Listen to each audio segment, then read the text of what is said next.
Nah, kita lihat papernya Gus Dur ya. Ini papernya udah cukup lama tapi somehow mungkin terus-menerus relevan ya buat kita. Dari tulisannya di Wall Street Journal ya. Jadi Gus Dur sangat internasional ya. Jangkauan pemikirannya juga ya.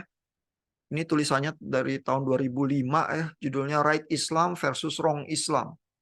Gitu ya. Jadi dari segi judul aja sudah ini ya, sudah menggigit gitu ya. Tipikal gaya bicara dan gaya pikirnya Gus Dur begitu ya.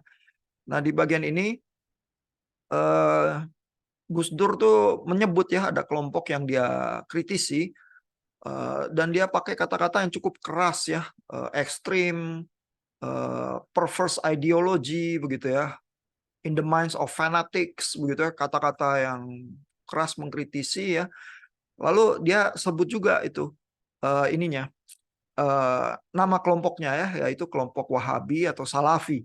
Ini disebut di artikelnya ya, a minority fundamentalist religious cult.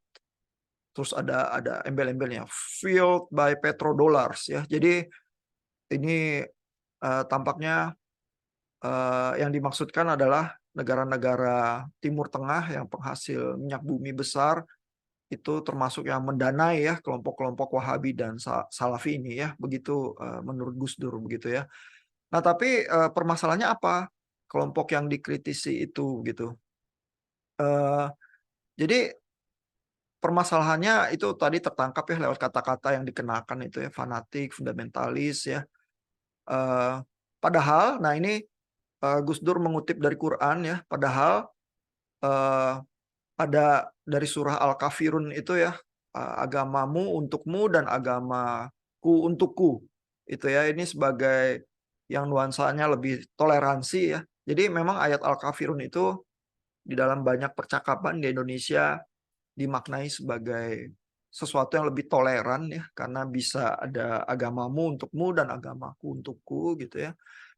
Eh, dan menurut Gus Dur yang fanatik tidak bisa ya menerima ini, padahal ini ada di Quran begitu ya, sehingga Islam itu dibelokkan menjadi dogma yang tidak toleran, kebencian atau bahkan pertumpahan darah.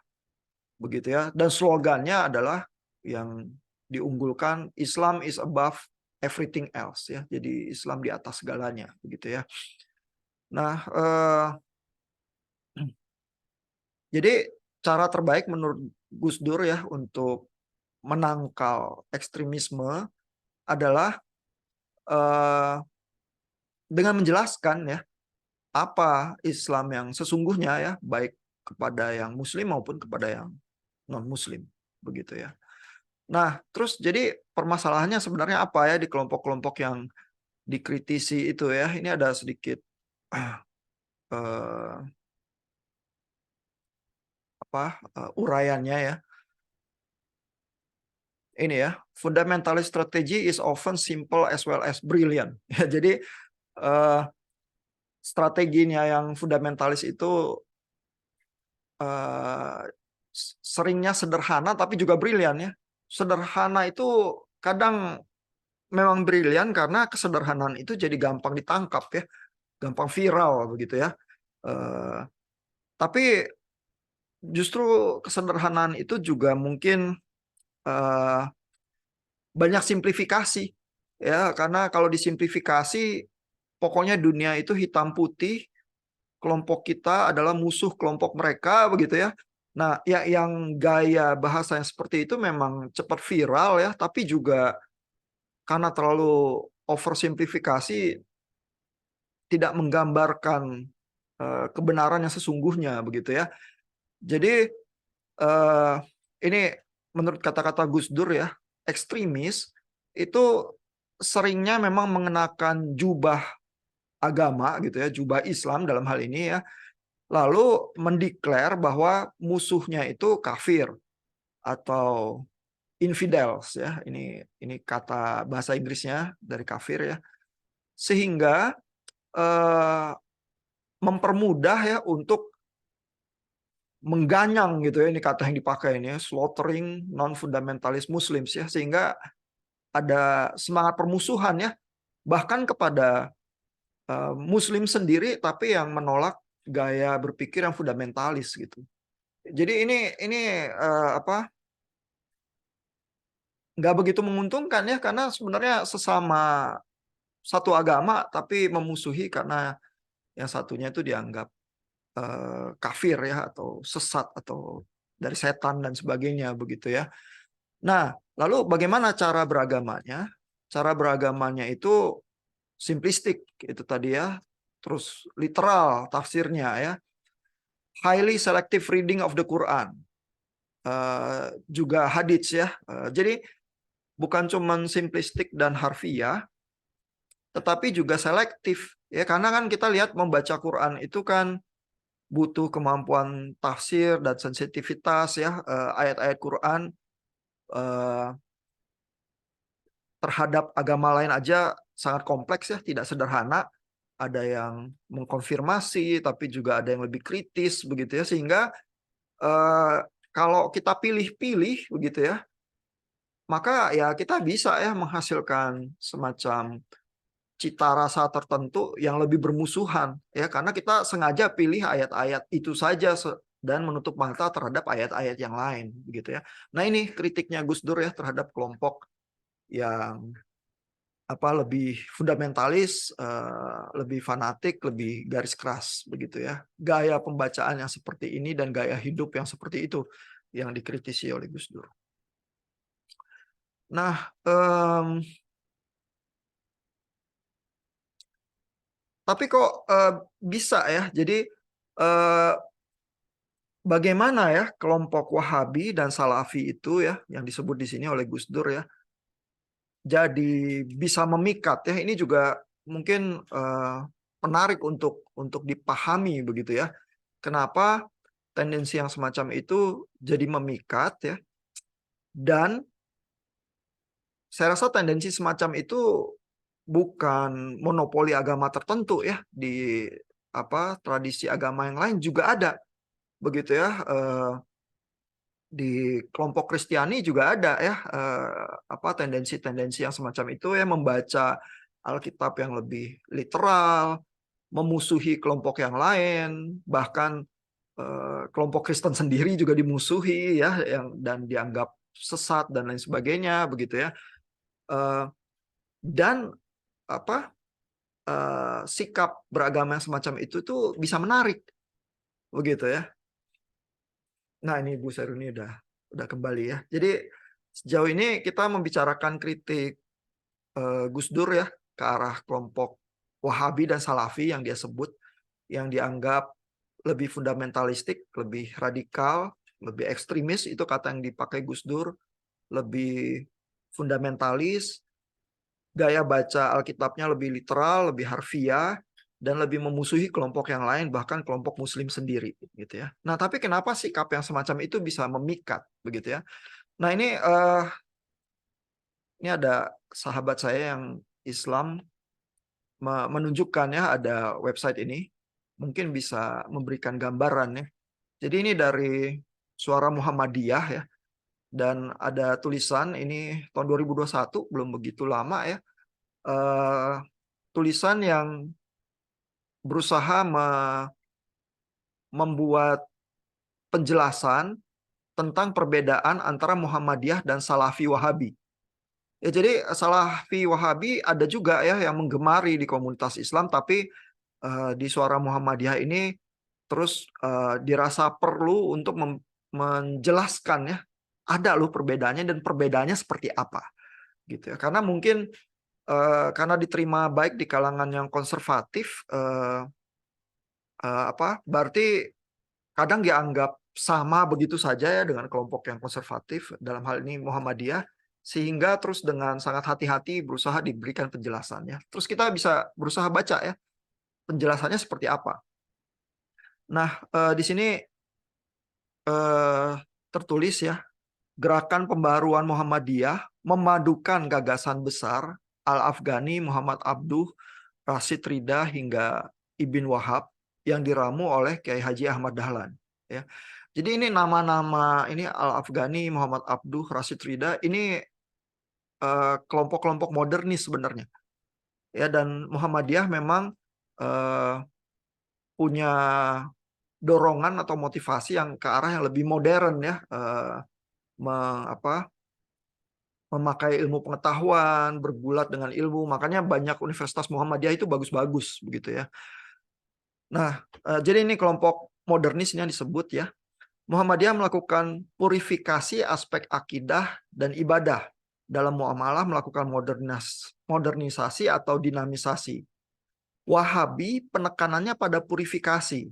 Ya, jadi ini di dalam berusaha menjelaskan Muhammadiyah itu apa, terus dilakukan juga pembedaannya terhadap Wahabi dan Salafi. Jadi Wahabi dan Salafi itu penekanannya adalah pada pemurnian, purifikasi, kata artikel ini. Sedangkan kalau Muhammadiyah lebih kompleks ya, ada purifikasi di dalam hal akidah dan ibadah, tetapi di dalam muamalah ada modernisasi dan dinamisasi. Ya, jadi bukan semata-mata purifikasi aja. Nah, sehingga kita bisa memahami juga ya, kenapa kelompok yang Wahabi dan Salafi itu memikat ya, karena nuansa yang dibawa adalah nuansa purifikasi. Kita kelompok yang lebih murni, kelompok beragama yang dianggap di luar itu mungkin diklaim lebih tercemar, begitu ya, lebih bercampur. Kita ini yang lebih murni, begitu ya. Sehingga semangat purifikasi itu buat kaum yang ingin beragama sungguh-sungguh bisa memikat sekali ya, karena kan memang ingin memurnikan begitu ya. Nah, terus kita coba lihat lagi ya paragraf di bawahnya. Ini Muhammadiyah memahami Quran dan Sunnah dengan akal pikiran yang sesuai jiwa ajaran Islam. Sementara Salafi memahami secara literal. Nah, jadi ini perbedaan ini juga tadi disebut oleh Gus Dur ya. Jadi yang Salafi itu demi memurnikan dan purifikasi membacanya literal. Ya, tetapi yang diklaim di sini kalau Muhammadiyah membaca Quran dan Sunnah itu dengan akal pikiran ya, secara rasional sesuai jiwa ajaran Islam, gitu ya, tidak semata-mata literal, begitu ya. Lalu Muhammadiyah menerima kemodernan serta melakukan modernisasi, yaitu tadi lagi perbedaannya ada modernisasi. Kalau Salafi menolak modernisasi, ya, tetapi menerima teknologi katanya. Nah, ini bedanya di mana? Ini juga jadi kadang-kadang sulit juga begitu ya, karena modernisasi sama teknologi kayaknya barengan gitu ya, tapi di sini dibilang Salafi itu modernisasi itu ditolak, tapi teknologi diterima gitu ya. Mungkin yang aplikatif diterima begitu ya. Muhammadiyah menerima budaya barat dan lokal sesuai ajaran Islam. Jadi Muhammadiyah itu lebih dianggap lebih melebur dengan berbagai budaya, baik yang barat maupun lokal ya, serta melakukan islamisasi terhadap budaya lokal yang tidak islami.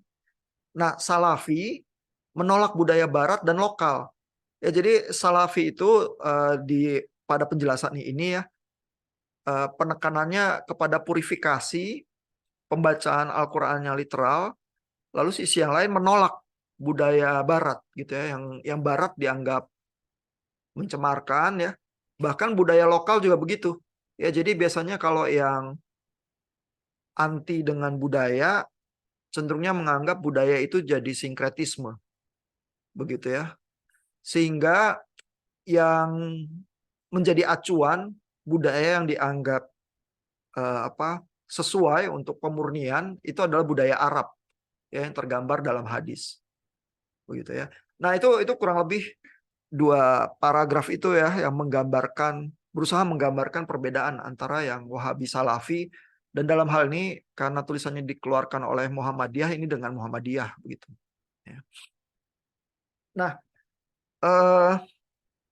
mungkin pertanyaannya buat Bapak Ibu ya adalah, kalau di kelompok Kristen apa juga bisa terasa ya tendensi semacam itu? Apa ada ya gerakan-gerakan pemurnian yang lebih memikat begitu? Terus cenderung anti terhadap budaya. Ada nggak?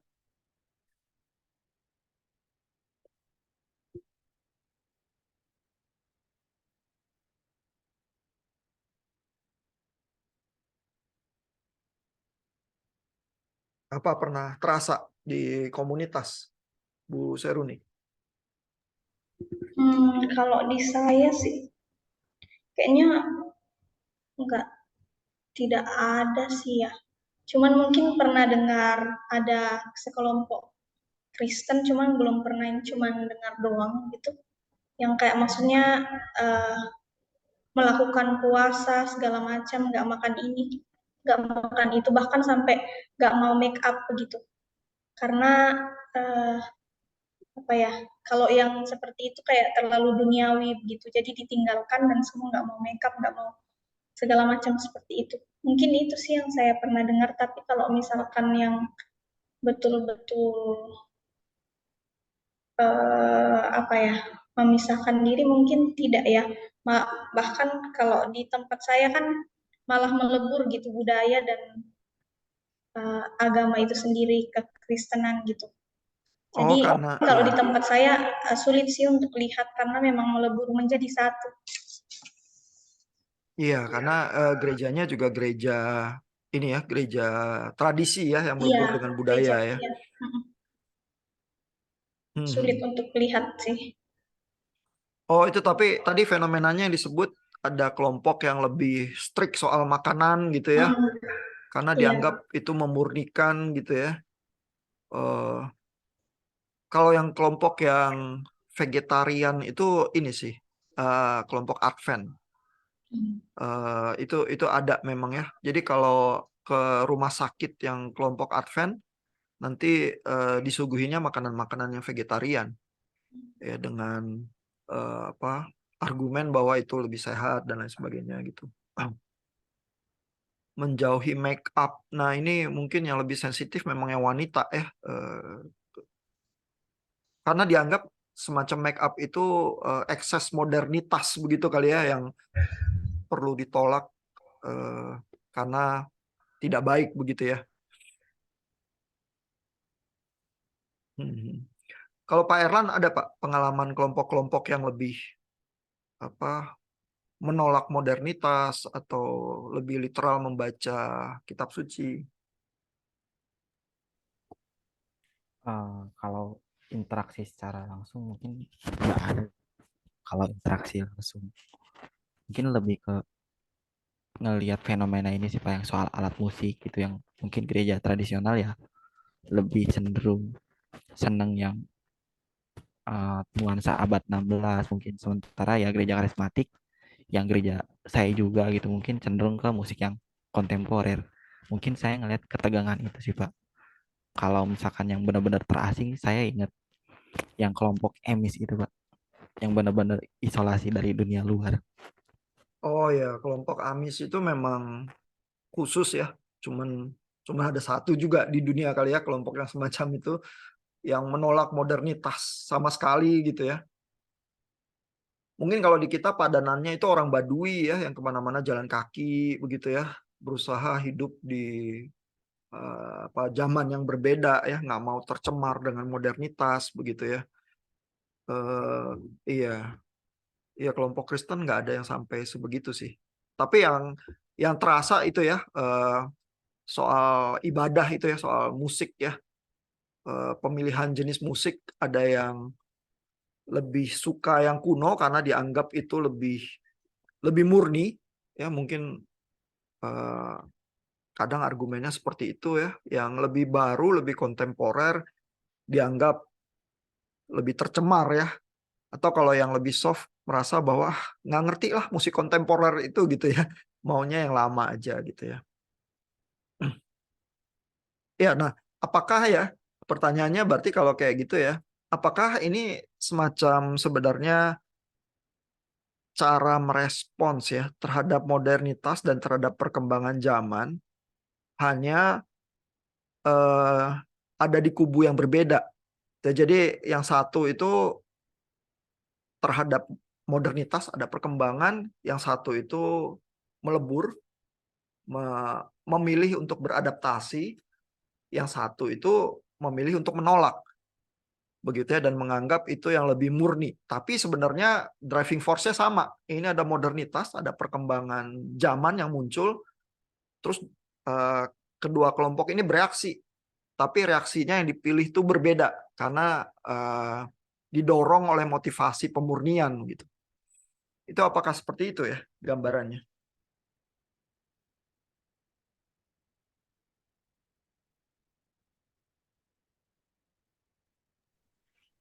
Mungkin yang kalau saya rasain ya seperti itu sih Pak. Karena mau nggak mau kan, mungkin musik yang ngetren sekarang itu kan musik pop gitu, dan mungkin itu lebih relevan gitu sama orang-orang di zaman sekarang. Sementara yang senang musik klasik, mungkin mereka sudah nyaman dengan musik yang ada gitu Pak. Oh, oke oke. Jadi menurut Pak Erlan, yang berusaha bertahan terhadap yang lebih klasik itu sebenarnya demi kenyamanan ya, karena udah nyaman duluan ya, udah Mungkin Pak. comfort zone ya. Iya ya, ada juga yang berargumen seperti itu ya, bahkan orang-orang seperti John Frame ya, padahal dia dari kelompok yang cukup konservatif juga ya di RTS itu, mengkritisi orang-orang yang cenderungnya maunya yang klasik kuno, dan dia bilang musik yang klasik itu dulu juga kontemporer gitu ya. Eh, dan mungkin pernah mengalami fase penolakan juga, tapi terus beradaptasi, terus somehow itu sekarang yang dianggap mainstream dan baku. Terus musik yang kontemporer beneran sekarang ditolak begitu ya. Tapi nanti sejarahnya berulang lagi begitu. Jadi Pak Erlan cenderung setuju sama yang lebih adaptif ya, yang lebih beradaptasi ya. Kalau Bu Seruni gimana Bu? Lebih cenderung sama yang lebih suka yang klasik atau yang kontemporer? Biasanya kalau ditanya anak muda cenderung terbuka sama yang kontemporer sih ya. Ya enggak sih? Mungkin karena saya dari gereja ini ya Pak, kayak gereja tradisi begitu, jadi lebih banyak menggunakan musik-musik yang klasik begitu, kayak kidung jemaat dan lain-lain. Jadi kalau misalkan pergi ke gereja yang kayak memakai musik yang kontemporer gitu begitu, saya agak kurang nyaman untuk beribadah begitu. Cuman kalau misalkan yang lebih apa ya, yang sering pakai kidung jemaat, mazmur, cuma diiringin pakai piano itu kayak hikmat menurut saya. Karena mungkin ya dari kecil memang sudah di gereja itu kan yang tradisinya seperti itu. Oh, oke oke oke. Tapi berarti kalau di STT, kalau chapel pagi, chapel sore, lagunya cenderung ke arah yang mana tuh? Kan banyak juga yang kontemporer ya. Iya. Biasanya campur tergantung orang yang naik ke atas Oke. itu sih Pak, mimbar, dan biasa juga dicampur begitu Pak. Itu Oh, terus itu menghasilkan ketidaknyamanan nggak pencampuran itu atau masih oke? masih oke sih. Masih oke, oke. Ya. Jadi mungkin salah satu solusinya dicampur itu ya, supaya nggak ada kelompok yang merasa terasingkan gitu ya. Oh. Ya mungkin kalau dari sisi style ibadah yang semacam itu mungkin masih bisa ya berusaha dicampur dan sebagainya. Tapi kalau dari segi posisi pembacaan kitab suci dan posisi tafsir mungkin jadi lebih ini ya, lebih keras perdebatannya kali ya. Hmm. Oke. Nah, iya. Jadi kalau dari segi ibadah, Bu Seruni tampaknya lebih klasik ya. Kalau dari segi tafsir, Bu?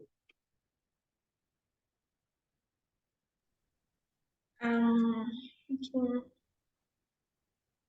nggak tahu juga ya.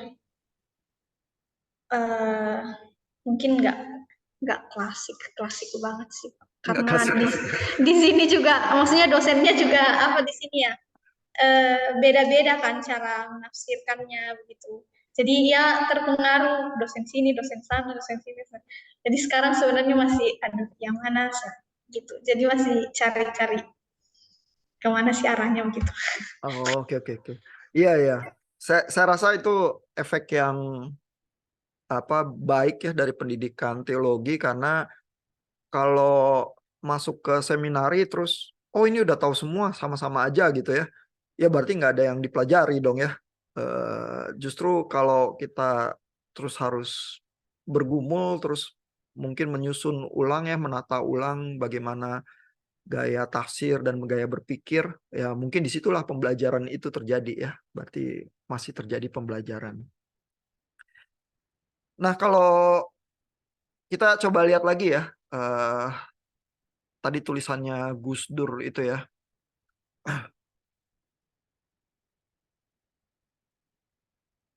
Nah,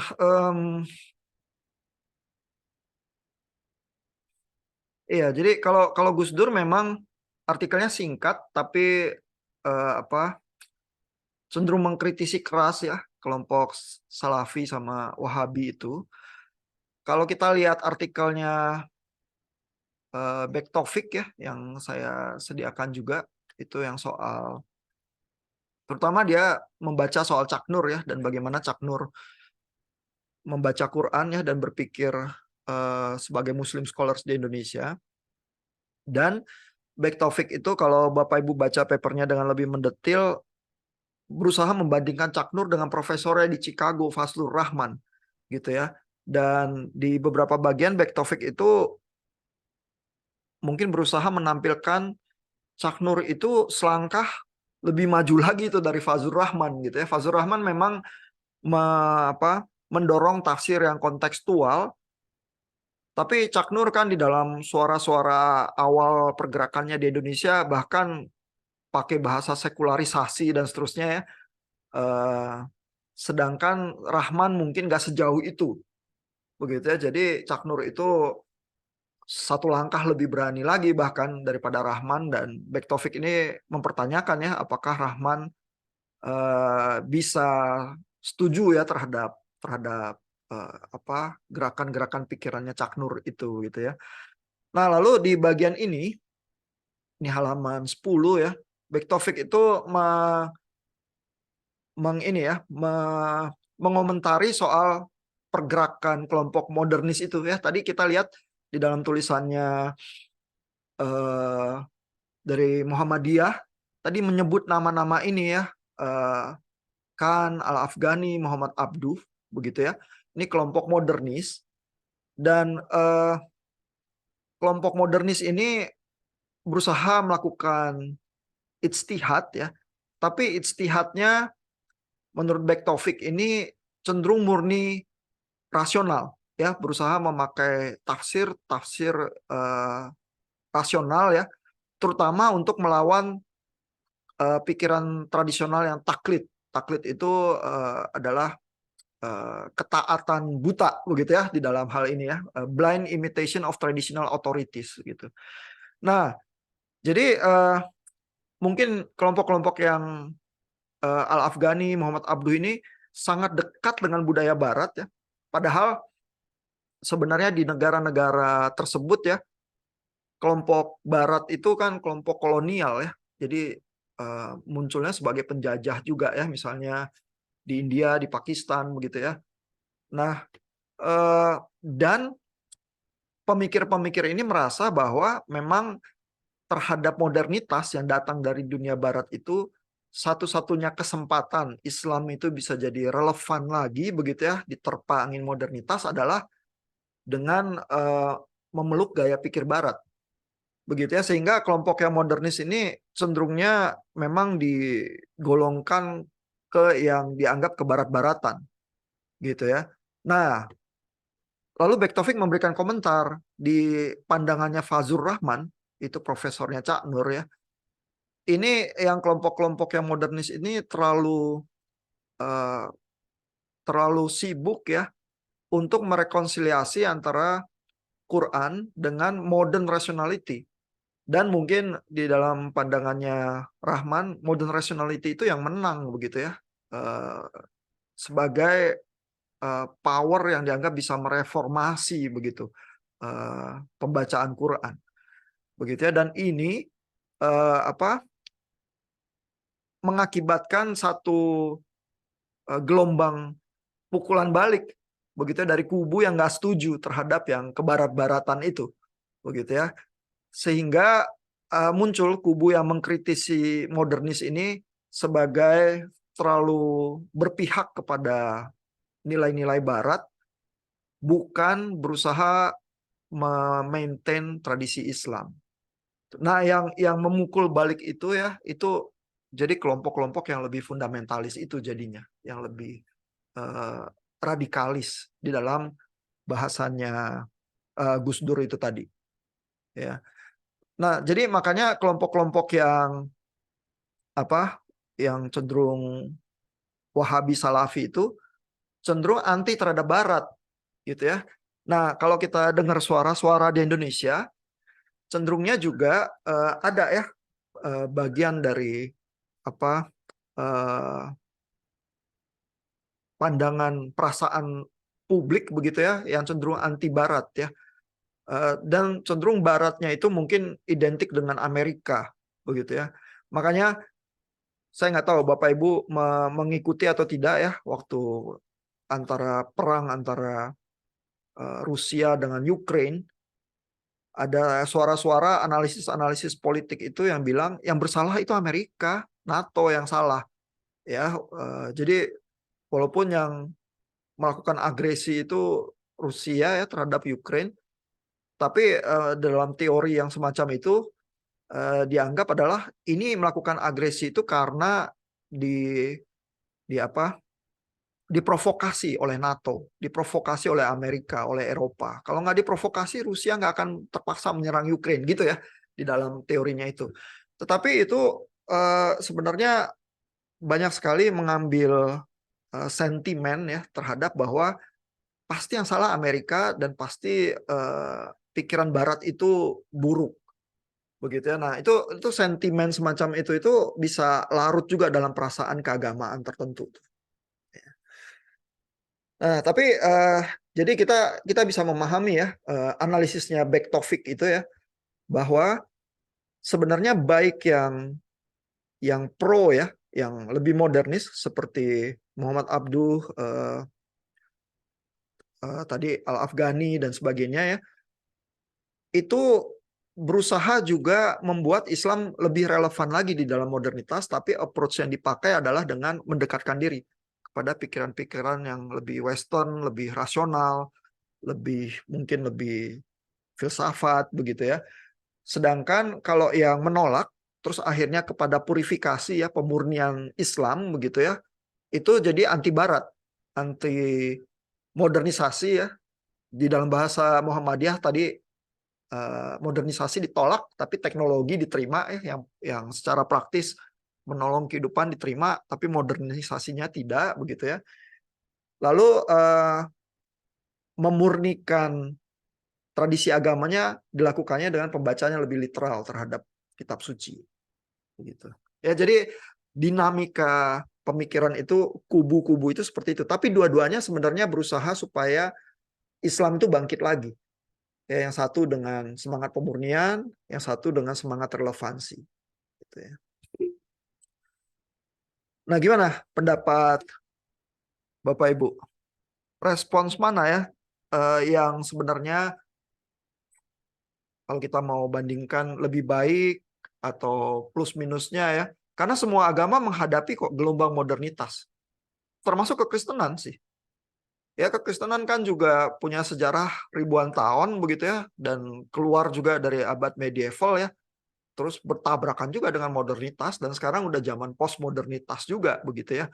Sehingga sama ya kekristenan juga bereaksi ya terhadap modernitas. Ada yang memilih jalan yang satu, ada memilih jalan yang lain. Nah, jadi sebenarnya kita mungkin di dalam pergulatan yang sama ya dengan Muslim scholars ya. Yang mana pendekatan yang menurut Bapak Ibu lebih positif?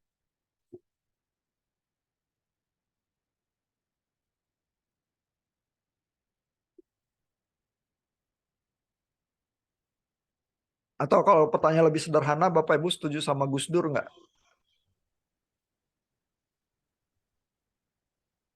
Mungkin kalau pendapat pribadi, mungkin setuju sama Gus Dur sih Pak. Dalam artian kalau misalkan ini kan yang klasik itu kalau misalkan di Indonesia sekarang, karena Indonesia itu sebenarnya beragam kan Pak. Maksudnya bukan cuma Islam, tapi banyak agama-agama lain dan juga banyak apa ya, budaya-budaya lain juga yang mungkin kalau misalkan mengikuti pemikiran yang satu itu akan sangat apa ya, akan sangat bentrok gitu. Bahkan mungkin akan terjadi perpecahan juga kalau misalkan ini. Tapi kalau misalkan lebih ke cenderung pemikirannya itu lebih modern dan mengikut apa kan lebih banyak toleransi gitu ya. Dan pemikirannya juga ya mungkin akan bisa saling bergandengan tangan gitu ya sama budaya-budaya lain dan uh, persatuan itu mungkin akan lebih cepat terjadi gitu. Kalau itu sih pemandangan saya, Pak. Oke. Nah, kalau dianggap lebih positif ya gaya Gus Dur itu ya, apakah gaya yang sama ya bisa juga dipraktekkan oleh kelompok yang Kristiani? Ya mungkin tidak tepat sama ya, tapi maksudnya semangat toleransinya, karena toh yang Kristen juga hidup di tengah pluralitas itu ya, yang penuh perbedaan di Indonesia juga ya kan? Iya, Pak. Mungkin kalau kemarin-kemarin sempat berpikir, iya, susah gitu ya untuk toleransi apa segala macam, tapi kesini-sini jadi berpikir toleransi itu juga penting gitu ya, kalau misalkan memang hidup bersama itu dan itu sih Pak, kayak maksudnya toh di Alkitab juga nggak benar-benar maksudnya memaksa orang untuk ayo ikut ini, ayo ikut gitu gitu kan. Kayak ya kita apa ya memberitakan apa firman saja dan juga ini tapi untuk memaksakan enggak gitu. Mungkin begitu sih Pak. Kayak maksudnya kalau misalkan ke arah-arah situ. Oke, oke. Ya, Dan poin kita. ya untuk sejauh ini saya berpikir ya kita juga perlu toleransi karena ya kita bukan hidup di tempat di mana apa ya cuma kita doang gitu, ada berbagai macam orang gitu dengan berbagai macam pendapat. Ya. Saling menghargai lah gitu. Pak Erlan setuju Gus Dur atau merasa yang pemurnian lebih baik? Saya juga setuju sih Pak, karena cenderung lebih fleksibel gitu dan mungkin lebih terbuka gitu sama apa ya perspektif baru gitu, misalnya yang modern tawarin. Jadinya mungkin lebih fleksibel gitu Pak. Tapi kalau pertanyaannya gini ya, apakah pikiran-pikiran yang seperti gaya Gus Dur itu tidak mengkompromikan kebenaran agama yang dianut? Itu gimana? Saya sih ngelihatnya enggak ya, mungkin itu lebih ke membahasakan ulang esensi kebenarannya sendiri sih daripada kompromi gitu Pak. Oke, oke. Membahasakan ulang yang lebih adaptif gitu ya Iya, terhadap perkembangan zaman gitu ya. iya Pak. Nah, iya, di kalangan-kalangan yang purifikasi itu kadang udah dianggap sebagai kompromi ya, karena mungkin ungkapannya adalah yang benar yang dari masa lalu itu ya, yang dianggap lebih murni dan lebih asli dan lebih apa? Ya lebih nyaman ya, karena orang udah lebih familiar ya. Sedangkan yang baru ini kan dirasa mengancam ya. Kok nggak tepat sama? Kok ada perbedaan begitu ya? Jadi pergumulannya tuh selalu seperti itu tuh. Kalau mau apa lebih adaptif ya, lebih kontemporer, akan ada suara-suara yang mengkritisi itu dianggap terlalu berani dan dianggap kompromi itu. Mungkin sama halnya kayak kita juga sih kali mungkin Pak kepikiran gitu kalau misalkan sudah terbiasa dengan tradisi-tradisi yang sejak kecil kita anut gitu ya. Kan waktu saya datang ke sini, saya sudah membawa tradisi saya sendiri, tapi ketika ada tradisi baru yang muncul gitu, saya memang agak merasa, aduh, ini apa benar ya? Apa ini ya? Kayak maksudnya jadinya mikir dua kali, emang padahal saya dari dulu dulunya itu dapatinnya yang begini, kok ada yang baru gitu, apa ini nggak salah gitu. Mungkin itu juga sih yang dihadapi teman-teman yang ini yang kalau misalkan mendengar yang lebih modern pemikirannya gitu kali Pak. Terus gimana caranya survive, Bu? Kalau pergumulan itu memang ada ya, dan mungkin memang harus dijalani semua orang ya, karena kan zaman berubah, sedangkan tugas kita terus menghayati keyakinan agama, terus supaya bisa survive gimana? Ada usulan nggak? Itu yang kayak maksudnya susah juga ya. Dalam artian kalau kalau saya mungkin datang ke sini, saya nggak langsung mengambil semua ya, kayak maksudnya dicekokin gitu semua. Dan saya juga punya pandangan sendiri, tapi dicekokinnya banyak. Itu mungkin saya lebih apa ya, di tengah-tengah gitu. Maksudnya tidak langsung menolak juga, tapi tidak langsung menerima begitu. Jadi kayak direfleksikan dulu lah. Kayak maksudnya apa ini benar ya, dalam artian kita udah menggumuli gitu, bukan langsung diterima-terima begitu saja. Mungkin kalau saya itu kali Pak ya. Oh iya ya, itu Saya usulan yang cukup baik kayaknya ya, workable ya, paling nggak bisa dijalankan ya. Artinya eh, jangan-jangan ya, jangan-jangan keagamaan kita itu selama ini kalau belum berbenturan dengan yang berbeda, jangan-jangan itu karena kenyamanan peer pressure begitu aja. Ya karena semua di sekeliling kita kan sama gitu ya. Eh, dan ini saatnya begitu terjadi benturan, kita memang jadi menata ulang begitu ya, tidak telan bulat-bulat lagi karena selama ini mungkin kita telan bulat-bulat. Eh, terus tapi juga tidak hanya reaksioner ya, pokoknya tolak semua begitu ya. Nah itu ngambil yang di tengah itu kadang butuh ketahanan ya. Eh, Ketahanan untuk menjadi limbung dalam waktu yang cukup panjang gitu ya. Artinya saya nggak ngambil keputusan dulu, coba saya renungkan dulu dan nggak perlu semua hal saya putuskan seketika begitu ya. Itu pendidikan teologi memang tujuannya itu sih. Kalau Pak Erlang gimana Pak? Menavigasi pergulatan itu seperti apa Pak yang menolong Pak? Mungkin saya juga perlu ini kali ya Pak, mencerna ulang gitu. Kalau misalkan ada budaya baru tuh, saya juga nggak langsung plek terima gitu aja. Mungkin direnungin ulang, apakah ini betul gitu esensial, kita perlu kita apa ya adaptasi juga gitu, sehingga mungkin ini relevan gitu buat beberapa orang yang kita apa yang mungkin nanti kita gembalain gitu, atau jemaat-jemaat yang mungkin butuh apa ya dibahasakan ulang, mungkin saya perlu menggumulkannya gitu. Tapi kalau misalnya itu gak jemaat ngebutuhin dan saya juga pikir ini mungkin nggak begitu esensial, jadi nggak begitu perlu juga sih Pak. Mungkin Hmm. tergantung konteks. Oke, jadi mungkin strateginya kurang lebih mirip ya dengan Bu Seruni Iya. ya. Nah, masuk ke dalam pergumulan yang semacam itu ya, itu cenderung lebih meresahkan atau lebih meneguhkan kalau mau pakai kata-kata itu.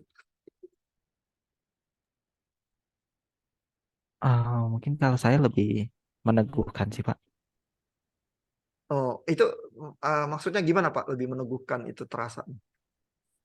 karena mungkin kalau uh, soal budaya dan kepercayaan saya gitu ya Pak, mungkin rasanya kepercayaan yang saya percayakan itu bisa dibahasain ulang gitu, walaupun zamannya berganti-ganti. Dan buat saya, kalau saya bisa ngerespon budaya yang baru ini, meneguhkan saya sih Pak. Oh, oke oke. Jadi maksudnya bahwa di dalam pergumulan itu menemukan, menghayati apa keyakinan itu ternyata bisa ya di dalam satu situasi-situasi yang baru begitu ya. Jadi itu yang dirasa meneguhkan nih. Kalau Bu Seruni gimana Bu? Terasa lebih banyak meresahkan atau meneguhkan? mungkin lebih banyak meresahkan kali Pak. Hmm. Itu gimana Bu? Meresahkan itu jadinya seperti apa? Dalam artian eh, karena sulit gitu ya kalau kita sudah memiliki apa ya eh, pegangan tersendiri gitu. Memang udah diajar dari dulu Hmm. pola-pola. dan kemudian mau diubah atau diberikan budaya-budaya yang baru, itu menurut saya kayak keluar, ya seperti yang Bapak tadi bilang ya, keluar dari zona nyaman yang saya udah tekuni dari dulu gitu. Tapi kalau diberikan yang baru itu kayak semacam saya harus dipaksa untuk keluar dari zona nyaman saya gitu, dan mungkin mencoba untuk menikmati hal-hal yang baru, dan itu meresahkan sih, nggak enak. Iya, iya. Jadi kesan saya Pak Erlan lebih kontemporer daripada Bu Seruni ya. Jadinya dikasih yang ini Pak Erlan lebih nyaman, Bu Seruni lebih resah gitu ya. Mungkin ya. Ya, tapi kalau misalnya ternyata keresahan itu bagian dari pertumbuhan rohani itu sendiri, berarti memang kita harus terpaksa berusaha menavigasi ya. Dan kalau kita merasa terlalu nyaman, terlalu cepat, jangan-jangan ada yang salah juga gitu ya dengan kita gitu ya. Artinya mungkin pertumbuhan yang men-challenge kita untuk ke step yang berikutnya, mungkin tuh kita nggak benar-benar mengalami karena kita rasa nyaman sih. Ya. Kan kalau orang semua berolahraga terus berusaha meningkatkan performanya, biasanya terasanya berat ya. Tapi kalau dia memang udah biasa di satu level tertentu, nggak naik ke level yang berikutnya, ya dia nyaman-nyaman aja gitu. Jadi pertumbuhan rohani mungkin jangan-jangan memang selalu ada aspek keresahannya sebelum akhirnya masuk ke dalam equilibrium yang baru ya. Jadi seringnya ada disequilibrium itu sih yang terjadi gitu. Nah, dan melewati masa transisi itu ya, disequilibrium itu ada yang bisa gagal ya kalau menavigasi mungkin. Mungkin kalau menurut bayangannya Gus Dur atau Muslim scholars yang seperti Bek Taufik gitu ya, atau seperti Fazlur Rahman, kalau yang berhasil menavigasi itu keresahan itu terus masuk ke dalam pola yang lebih adaptif, itu yang dianggap transisinya itu berhasil ya. Tapi bisa juga di dalam keresahan transisi itu akhirnya saking nggak tahan ditolak ya, dan itu mungkin masuk ke dalam kubu-kubu yang lebih